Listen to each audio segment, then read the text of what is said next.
Hey guys, what's going on? It's Tennille and welcome to my channel. Be sure to hit that subscribe button so you can come back every weekday for a new video. And for those of you who have been here before, welcome back. Alright, you guys, I'm back today with another Bill Burr special from his Netflix Paper Tiger special. But before we jump into the clip, I want to let you guys know, hey, I do have merch now, which is so exciting and crazy all at the same time. And I want to thank you guys who have already purchased some items from my store. That is like so crazy, but I appreciate you guys so much. If you have not been able to check out my store, you guys, the information is in the description box below. Also, if you have not followed me on Instagram or on Patreon, that information is also in the description box below. So go ahead and check those things out. All right, so let's go ahead and just jump into today's video. And this is the fucking world that I brought my daughter into. Like, I actually am legitimately scared about that. But I don't know. I gotta tell you though, becoming a dad though was the greatest, is the greatest fucking thing that ever happened to me, man. It really is. I don't have any jokes about my kid. No, it is. And you're applauding my wife. She did all the work. Yeah.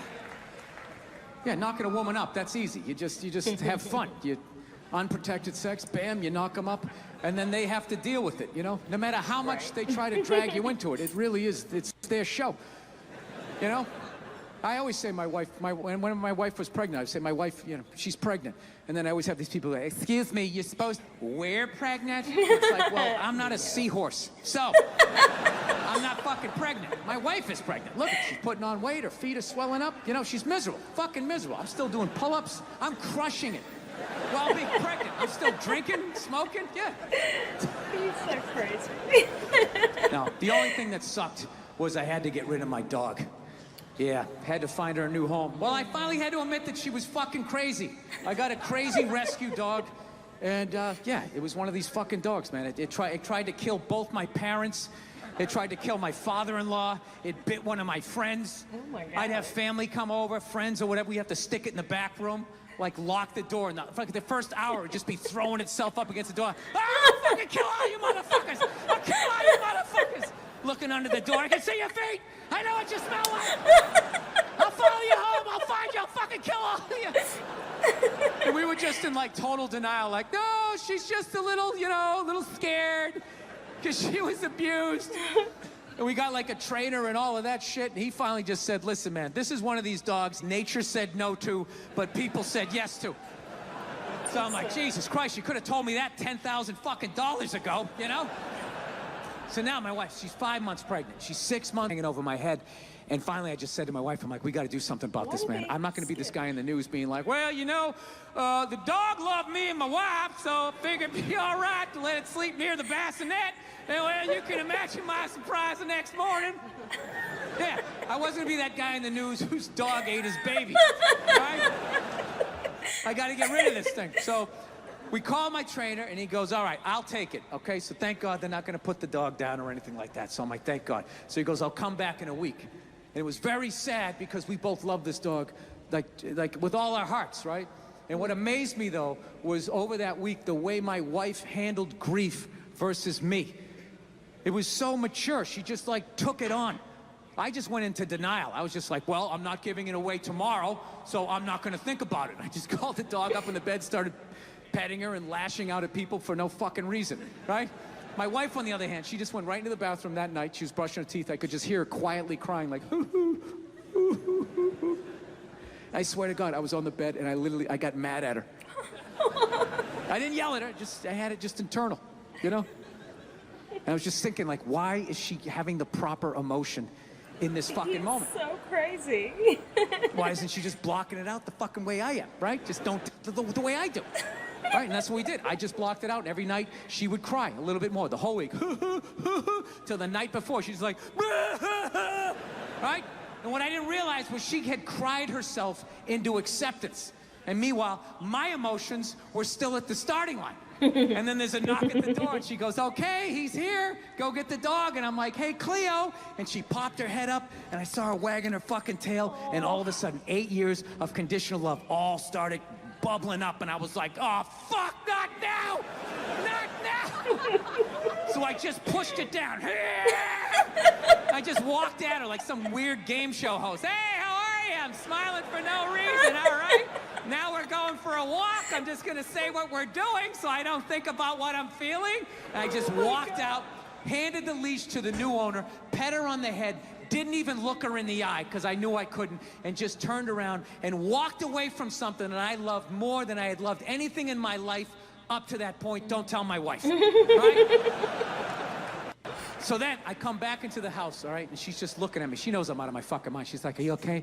Is everything all right? Do you want to talk about it? We can go out, get something to eat or something like that. I'm like, no, I'm fine. Sometimes you have to be up here and think logical and not be in your heart. I'm just going to go into the bathroom for a second. And I 8 seconds cried like a little boy before I put the lid back on the jar, fastened it back, and just added it to the shelf of anger that sits in every man's chest.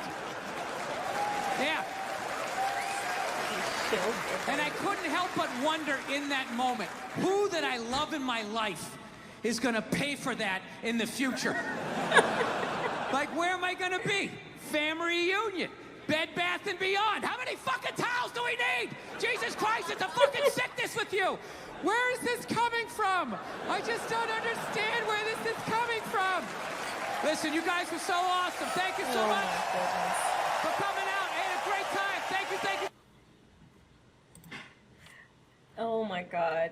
Bill Burr and his pent up anger is so hilarious because you know he's telling the truth. But how sad is that he had to give the dog away? I actually just went through that. So a lot of you guys have seen Diego in the background in some of my videos. Now, Diego is 13 years old. I got him for my daughter when she was like 13 or 14. And my daughter is now 25 and she has my grandson who's almost 5.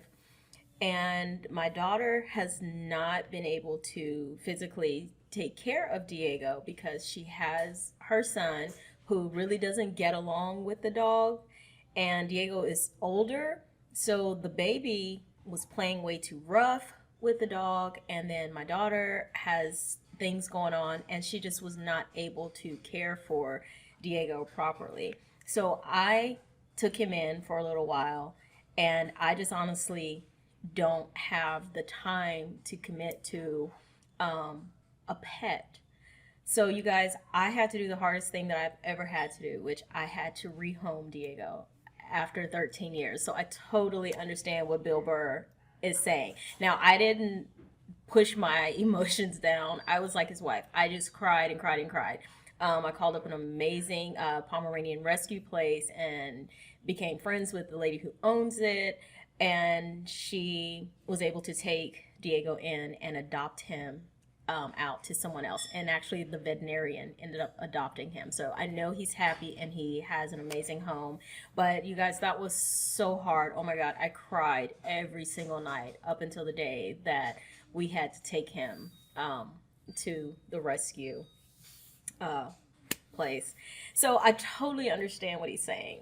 That is just really hard. Anyway, Bill Burr, he said he just keeps everything on this shelf of anger that he has, and then all of a sudden he just explodes. That is not healthy. It's crazy. Anyway, you guys, let me know what you thought about this video. Leave me your comments in the comment section below. Have you ever had to go through anything like that? How do you handle your anger? I would really like to know. You guys let us know. And of course, if you enjoyed my reaction, be sure to leave this video a thumbs up. And if you have not subscribed, go ahead and hit that subscribe button so you can come back every weekday for a new video. And again, you guys, go and check out my store with my merch and grab yourself something, and always have a little piece of me everywhere you go. All right, you guys, thank you so much for watching. I love you. Take care of yourselves and each other. Until next time, I will see you in the next video. Mwah. Bye. Cross my line for profit, never that fly too high, to be honest. Gold mine all in my blood, my whole mind harmonized with the cosmic. I get signs from the gods hella often, cause the vibe so hard, keep caution. I've had faith in the path